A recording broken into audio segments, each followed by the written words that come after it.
Hello everyone and welcome back to another video. Today's video is a little long, but it's an incredibly important topic. Now to most of us, we can feel a little bit of stress or anxiety when we're going to do something, when we're going to take on a job, whether it's photography, makeup, but a little bit of nervousness is okay. It kind of, makes us feel alive. It wakes up the mind and makes us alert, right? So this video is not really for people that feel that small, light nervousness. There's a little bit in the beginning about it, so stick around for that part, and then you're welcome to drop off. I'm not going to take any offense. We'll catch up with each other in the next video. This video is more for people that have a serious issue with anxiety, right? And I'm not talking just people that get anxiety attacks, right? Panic attacks. But anywhere between the normal anxiety that you get before you maybe give a speech in front of a group of people, and anything more serious than that, up into including like panic attacks. Okay, so what I want to do is I want to cover this. It turns out to be 11. I couldn't make it a sweet number, so it's 11 different things that I could think of real quick that that may cause anxiety, unnecessary stress, and then we cover in each one just some things that we can do to alleviate that, to make it a little better. Okay, I'm going to mention makeup artists a lot, and the only reason I do that is first because I'm very familiar with makeup artists. My wife is a makeup artist, so I'm very familiar, and many good friends of mine are makeup artists, so I'm very familiar with what they do. But the reason I do it really is so you see that this is not just for photographers, it's for makeup artists, graphic designers, hairstylists, whatever your field is, whether it's creative, technical. If you have to get in front of a group of people to speak and you start feeling, your chest gets tight or shortness of breath or your palpitations, whatever it is, it's anxiety, right? So stick around. This is a very important topic and it affects all of us, even me. So let us begin. Let's start by talking about some of the reasons that cause anxiety and stress and how to circumvent them. So number one is this healthy stress that I was talking about. And this is the stress we normally feel just because we're getting into something a little bit unfamiliar. You may have spoken in front of people before, but the fact that you're doing it in front of this particular group, or even if you've spoken in front of them, the fact that you're doing it on this particular day, because we feel different on every day, causes or can cause a little bit of anxiety, right? I go to do a wedding. I've done over 100 weddings. But even when I was doing, whatever, right, wedding number 100, I still felt a little anxious when I was walking into the event. And, but once I pulled out my camera, I said hi to everybody and I started taking pictures, it was all over. When you start speaking in front of people, once you start, you get into your third, fourth word, it's, uphill from there, right? I mean, you start getting better, you feel better, you kind of go with the flow, right? So this healthy stress is the kind of stress that we normally feel when we take on something challenging. And like I said, it usually goes away once we start up and get going. So enough of that topic. Let's move on to number two. And for those of you that just have that healthy stress, see you in the next video. Number two is fatigue. Now, this one can be avoided many times, maybe not always, but many times it can be avoided, right? By going to bed early the day before the event, by eating well the day before the event, the day of the event. How many times have I've been rushing to a wedding that was like at noon and I hadn't eaten anything. I got up a little late. I was packing all my stuff, going through my list, making sure I had everything. I took off and now I'm running a little tight and all I have is fast food to stop off on the way. Not the best thing to put in your stomach before an event, and definitely rushing, right? That doesn't help if you have some kind of fatigue already, whether it's mental fatigue or physical fatigue. Being late, of course, doesn't help. And I'll tell you what, meditating the night before and meditating in the morning a little while, 15 minutes, doesn't hurt. But sometimes we can't avoid fatigue, right? You may end up with, how many times has this happened? Back-to-back jobs that are pretty big and pretty stressful. I say stressful because, maybe they're long hours, right? Like a 12-hour gig, maybe shooting a concert really late into the night, into the early morning. And then the next day you have a wedding. You're going to be tired during the wedding, right? Especially if it was a long day. I remember one time I shot an event and it was here in Atlanta and it was either 10 or 12 hours. It was out in the sunlight. It was a concert, all day concert. And the next day I had a wedding and my arms were numb from carrying the camera, you know, the day before. I had never done it, I guess. That 70 to 200 millimeter and my 5D Mark III with the grip. It started weighing, you know. And the next day when I picked up that camera to go to the wedding, I could feel my biceps like hurting, like I had worked out. So all that is fatigue. And my point here is sometimes we have to rely on medication. You know, I'm not pushing medication, but if you hurt your shoulder, if you've hurt your knees and you're going into an event, if you can take, you know, 2 or 3 ibuprofen or you know, or Tylenol or an acetaminophen, and that relieves your muscle, relieves the pain, the discomfort, then why not? At least you get going, your mind is onto the event and not on the pain. I will say I'm not a doctor, I'm not telling you what to do. You know, if you're unsure how to use medication or what to take, just contact a physician, right? Contact your doctor and just tell them what you're going through and ask what you need to do to make yourself a little more comfortable for the event. That's all. And you know what? If it's bad enough, then you may have to consider not going to this event. You know, if you can find somebody to replace you, if it's one of those events where, you know, where it's optional. I know sometimes I do volunteer work and you're just hurting and you're having a bad day, then sometimes you have to back out. What can you do, right? Now to number 3, being unprepared. And oh, by the way, this one can be completely avoided. One way, and I've said this in other videos, is awareness. Being completely mindful of what we're doing. Maybe one of the things we can do is while we're preparing our equipment and packing, we turn off the music, right? That way we're focused on what we're doing, not on other things. Maybe when that call comes in from a relative or a friend, we actually say, hey dude, you mind calling back later? I'll give you a call when I'm done. I'm packing all my gear for this wedding tomorrow and I want to make sure I don't miss anything. There's nothing wrong with that, right? The last thing you want to say is, hey dude, I'm doing something important. I'll call you right back, because that kind of takes away from the importance of your friend. But I don't want you to do that. But you know, just be honest and say, I'm packing my equipment for tomorrow's wedding. I want to make sure I don't miss anything. I'll call you right back. Oh, and let me tell you something.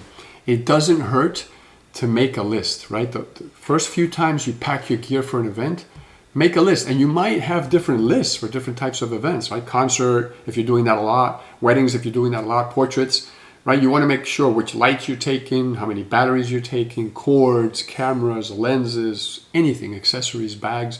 Just write it all down. That way, you pull the list out. You know that worst case scenario, at least you have the basics, right? Oh man, I was thinking about a filter for today's job. Well, you know, you don't usually use a filter when you shoot portraits. You thought about it and you forgot to pack it. It's not the end of the world. At least you have everything else. The nice thing about a list is that you can use it repeatedly, over and over and over, and you can tailor it and change it as you buy more gear, get rid of gear, you cross things out, you add more things. It's really cool.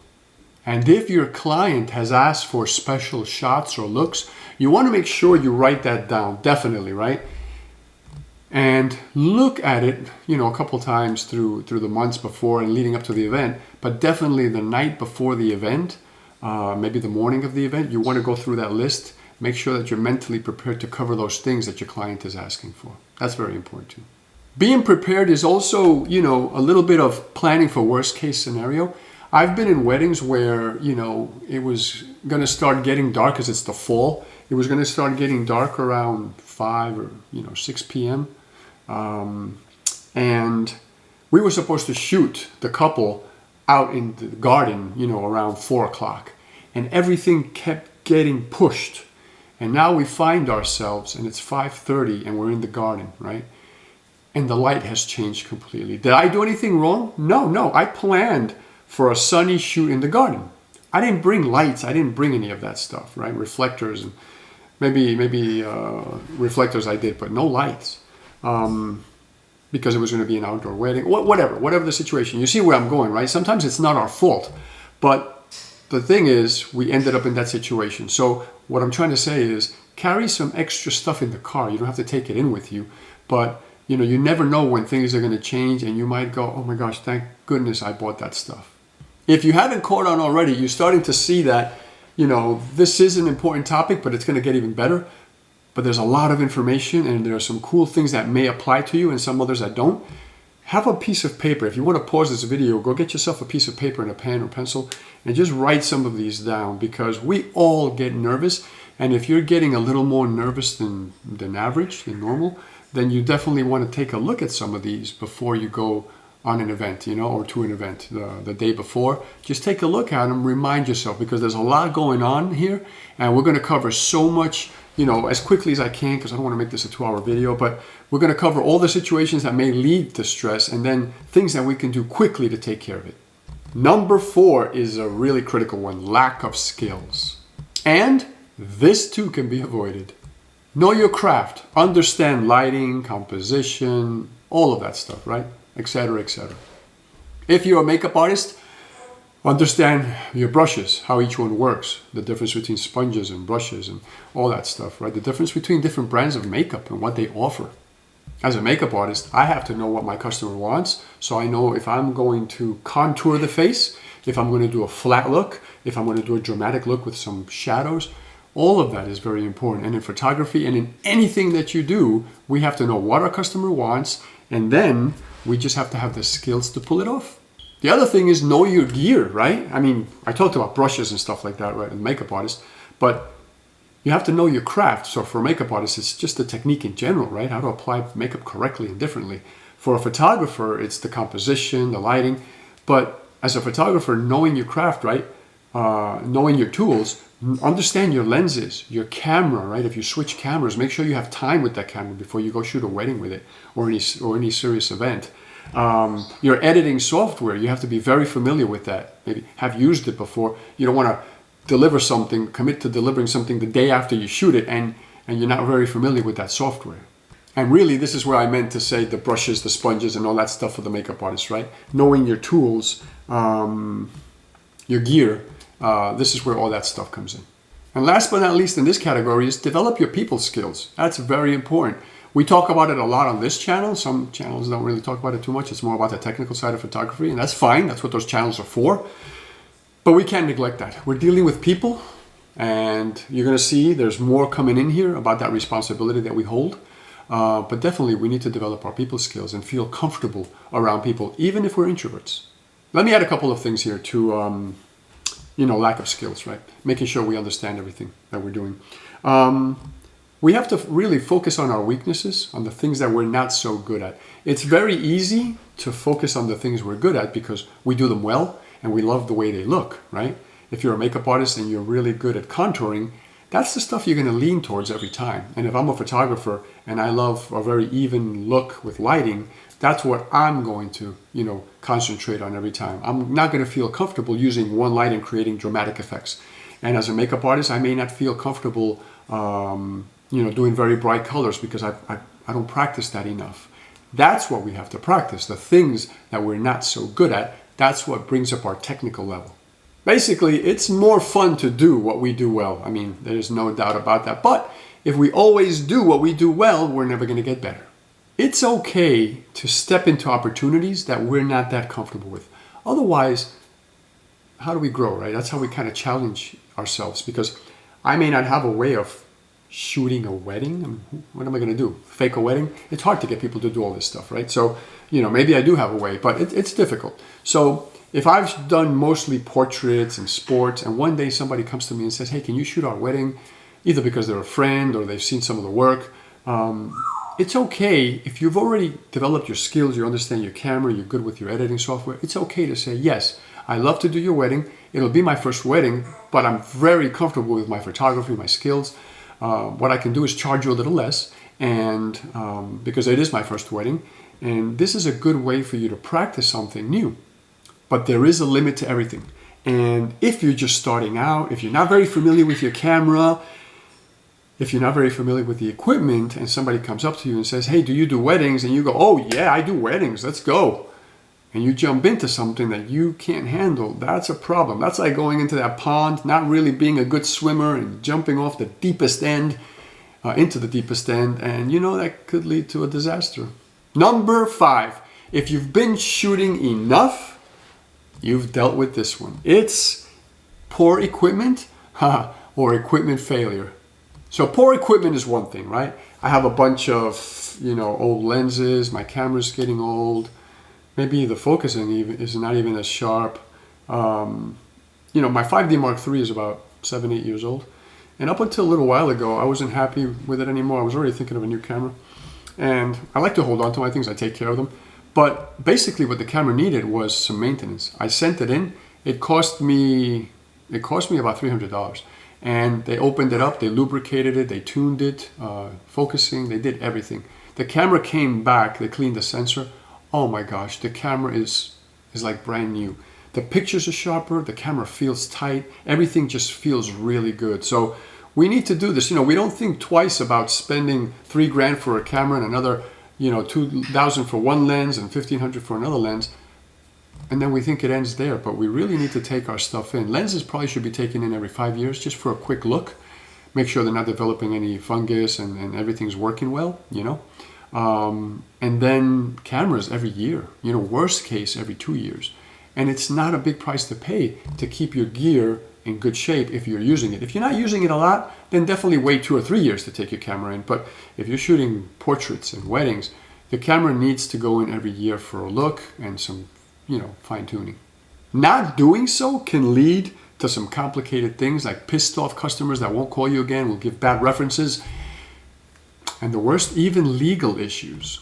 If your gear is getting too old, then maybe it's just time to replace it, right? And I know it's easier said than done. I've been there, right? I'm sitting there scratching my head going, oh, this lens is too old, but I need something that works in that range.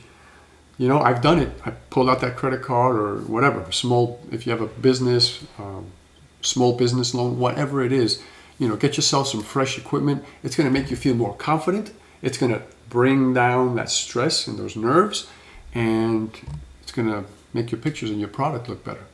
And if you're a makeup artist, there's nothing like having good makeup, good equipment, good brushes and sponges. I mean, right? I don't know, but I know of makeup artists, right? And this is how they feel. They walk in with that confidence. They have everything's clean and organized, and everything they know that they have is good. And the other thing you want to do, right? We're talking about poor equipment, but we also talk about failures. I was in a wedding. This is a quick story. I was in a wedding, and this is the beginning of the freaking wedding when the bride is getting ready, when they're putting the dress on her. And my flash, my freaking main flash on my camera fails. Oh, first of all, the feeling gives me chills now, right? But I played it really cool. So the first thing I want to mention here is keeping your cool. You may be stressed, you may be hurting inside, you may want to cry, because that's how I felt that day. But you don't want to show it. What I did is I couldn't get the freaking flash to work. It wouldn't light. And I realized at that point, I looked at the front, it looked like a little burnt. I'm like, oh my gosh, I can't believe my flash just died. And back in those days, I wasn't setting up multiple flashes and stuff like that. So I only had that flash. I did have a backup. And this is where I'm going. But it was like a 1980s, my first flash ever that I used to keep in that bag just for an emergency, right? It was a manual, from the manual focusing days, right? The FD days for Canon, where you had to focus all the pictures yourself. The camera didn't talk to the flash. They weren't talking. So what I did was I put the flash on medium, like a medium strength. And then, this is the gravity of the situation. I would take a picture of the bride, and if I was too far for that brightness, I wouldn't play with the flash. I would just change the aperture and the speed, and then it was good. If I stepped back 1.5 feet, now the picture was dark. I had to play with the aperture and the shutter speed again, or the ISO. If I stepped in 3 feet or went around the other side, different walls, different colors, the picture changed again, the lighting changed. I stepped out of the room. I said, give me a second. My flash just died. I'm going to go put on another flash. Nobody noticed what kind of flash it was. Nobody asked. Nobody cared, thank God. But I pulled this wedding off. I actually did this wedding for a friend. I called all nervous at the end when he had touched up the pictures. I said, how did those pictures look? And he's like, some of them were a little off, light-wise, but for the most part, it was okay. And I was like, I didn't want to tell you, dude, but my flash died at the beginning of that wedding, and I just winged it the whole time with a flash that, and this is the beginning of the wedding. Could you imagine the ceremony? If that flash had died, that would have been another story. But I never used it that much, right? This other one I did. I had done most of my weddings with it. So the lesson here, write it down, carry extra backups, carry extra equipment. You want to carry backups, not extra backups. You want to carry backups, you want to carry extra equipment. And now it's time for a water break. Pause your video, go get your favorite beverage. I call it water because water for me, sometimes coffee, but this is time. Hydrate yourselves, stay healthy, and we'll be right back. Back to the video. Number 6. So number 6 is intimidating clients. An intimidating client can make us extremely uncomfortable, right? And definitely that will bring up the stress level and the nerves in us, maybe even bring down our confidence. There's no two ways about it, right? There are people that are just difficult. There are people that are a-holes, right? And some of them know they're a-holes and don't care. Maybe some of them want to change but haven't tried or don't know how. And then the other group of a-holes think they're fantastic and think that everybody else is just stupid. We've dealt with these people, right? I even deal with these people in my day job. So what do we do? And oh, by the way, before we answer that question, the a-holes that think they're fantastic and everybody else is stupid, there's a word for them. That's called narcissism. And people that are narcissistic or narcissists, that's how they go through life, thinking that everybody is stupid and they're just know-it-alls and they do it all, and thank goodness for them, everything around them is getting done, and everybody should, basically bend over for them. I should say get on their knees for them, or whatever, praise. That came out the wrong way.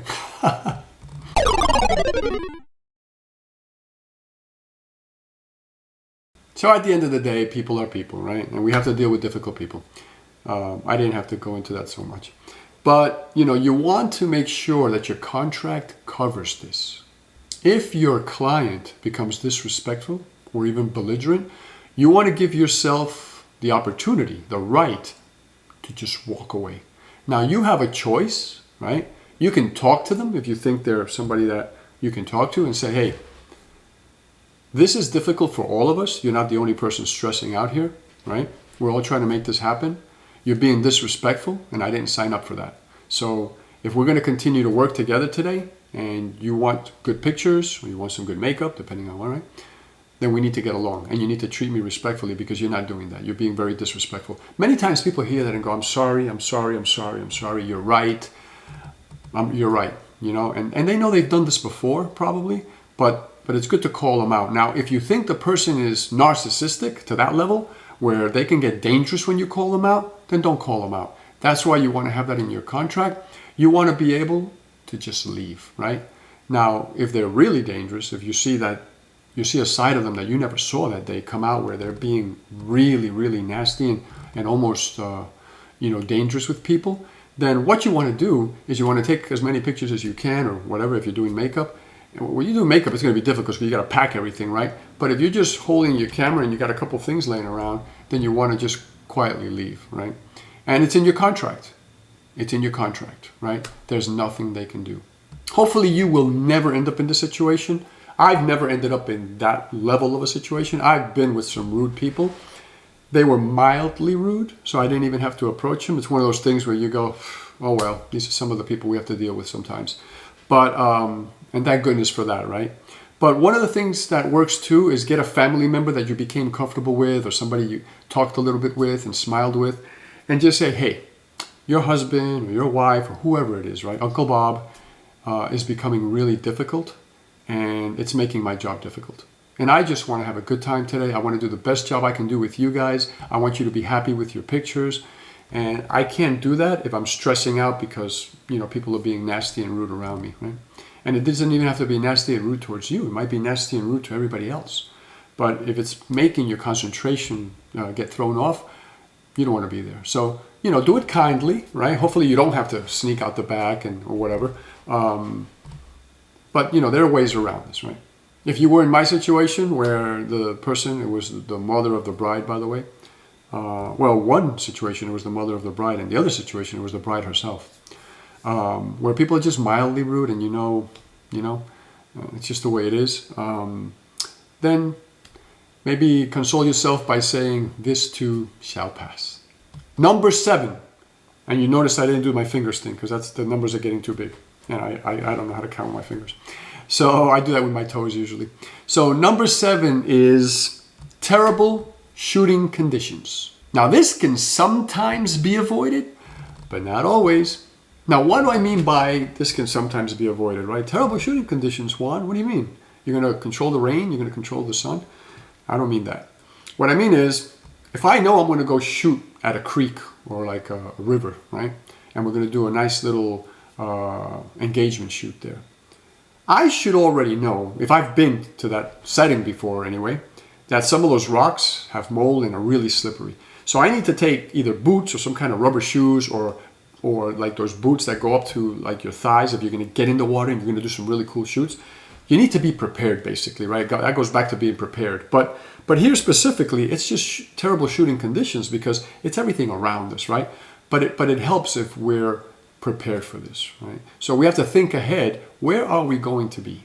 And this is the kind of terrible shooting conditions that I'm talking we can kind of prevent, right? If you know you're going to be on a beach, you know it's going to be sunny and hot, you want to dress really comfortable, you want to use some sunscreen, anything, maybe wear a hat, anything that minimizes your stress levels and your anxiety and discomfort.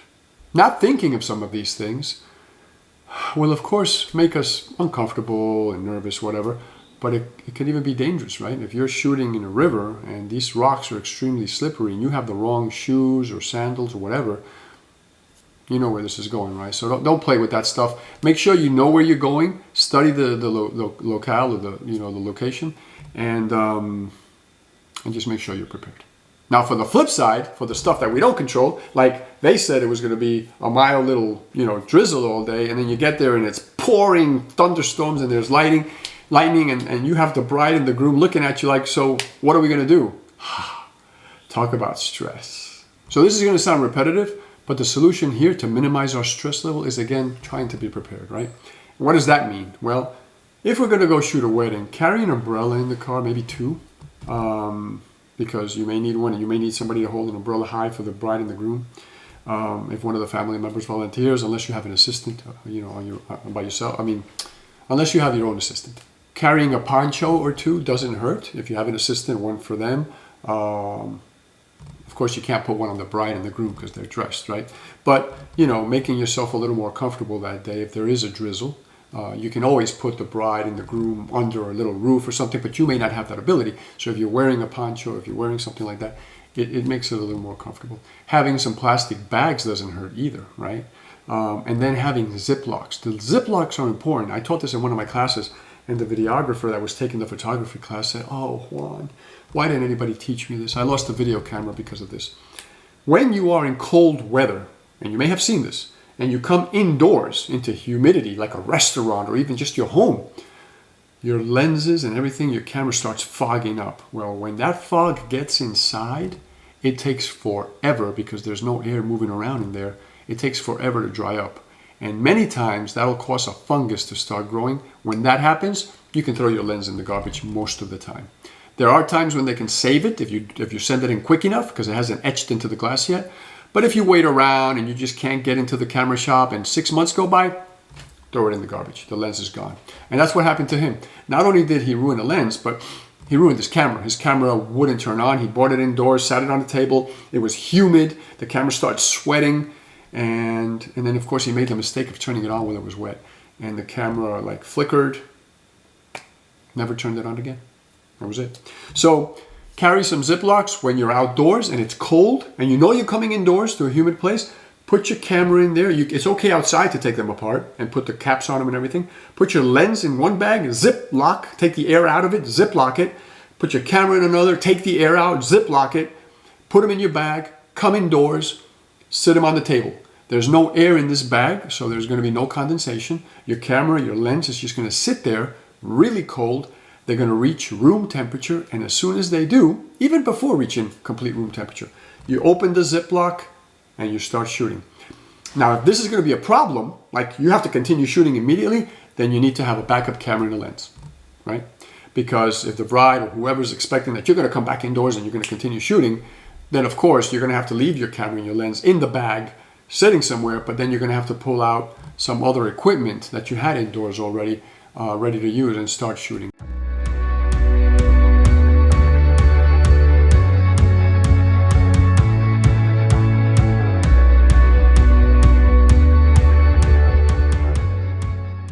There are a few things, actually 3 of them, that I want to just end the video with. That if you remember going into your event, or you look at the night before, whatever, I think they're going to help minimize some of the stress. Let me tell you what these are. our clients, our customers, guess what? They get nervous too. Brides and grooms are typically very nervous most of the time. And they depend on the photographer to help them feel at ease. They depend on the makeup artist to help them feel at ease. They depend on the hairstylist to help them feel at ease. That's why it's so important to maintain your cool and to practice maintaining your cool. Number 2 of something to remember before going into an event, keep in mind that many of us tend to be overly critical of our own work, more than anybody else. That's good because it helps you grow and you observe your work carefully and you know where you need improvements. But be able to separate that from the growing piece and then from the day of the event. The last thing you want to do is walk into a wedding being overly critical. I think one of the things that's happening is that, we go into an event and we're so overly critical that even before we have the result, we haven't even taken the pictures yet. We're walking around taking pictures, already worrying about the outcome of these pictures when we get home and we pop them up in the computer. That's when this type of worrying starts to get dangerous because, you have nothing to worry about, right? We haven't shot those pictures yet, but we're already, because we're overly critical and maybe we're remembering some things that we saw in the past that we didn't like and we're hoping these don't come out that way because it's a similar shooting situation. So now we're worried about, oh my gosh, how are these pictures going to turn out? Are they going to turn out crappy? No. Focus on what you know. Focus on your skills. Be sure of yourself. Make sure that your customer sees that you're sure of yourself and continue working. Don't worry about that stuff. Remember that you were hired because they looked at your pictures somewhere and they loved them. So keep that in the back of your mind. You were hired because you're good. So don't mess up your mind with thoughts that you're not good enough. You are. Have confidence in yourself. You are more awesome than you think. So with that, I say, don't think. Just get out there and do a bang-up job. And the last point to remember before going to a wedding or any event, any product shoot, anything. When you walk in and you meet the customer, remember that clients feed off our energy. This means that if you walk into an event feeling nervous, not confident, all stressed out, your client may pick up on that. They probably will. And before you know it, they're going to start feeling that way because they might not even know why. They're just feeding off your energy. And all of a sudden, they're uncomfortable. Whether it's product photography or portraiture, wedding, whatever, sports, we have an obligation as photographers. We have an obligation as makeup artists. We have an obligation as anything to make sure that our customers are comfortable around us, that they're confident, right, in our abilities, and that they're convinced that we're going to turn in an amazing product. The last thing you want is to take a calm, confident customer and make them a wreck. You don't want to do that, right? They'll know that, they may not know directly that you caused it, but then they're going to know indirectly that they probably don't want to work with you again. They don't know why, but they probably don't want to work with you again. So come in feeling confident, chest out, chin up, greet everybody. There's your extrovertedness, outgoing, right? Greet everybody, put your stuff down, start setting up, show your energy, show your enthusiasm. It goes a long way. So here we are at the conclusion. If this video was helpful in any way, if you think it might be helpful for somebody else, please share it, even if it's only some points that apply. Give me a like down below and subscribe to the channel so I keep releasing these to you. Let me know what you think in the comments, please. Let me know if I missed something, if you think I misinterpreted something. Thank you from the bottom of my heart, as always, for sharing your time with me, especially on this long video. I love you guys. I want you to keep coming back. Please stay healthy so you can come back. And I will see you again in the next video. Ciao for now.